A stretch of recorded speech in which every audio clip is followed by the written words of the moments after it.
Let's see what's in a can of Monster. Carbonated water, sugar, glucose,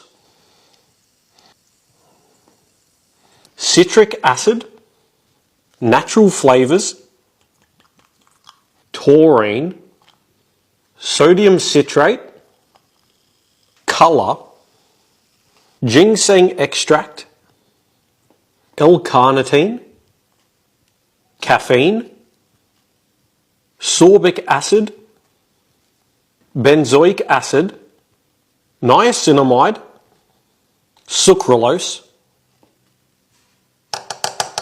salt, D-glucuronolactone, inositol, guarana extract, pyridoxine hydrochloric acid or B6, riboflavin or vitamin B2, maltodextrin, cyanocobalamin aka vitamin B12.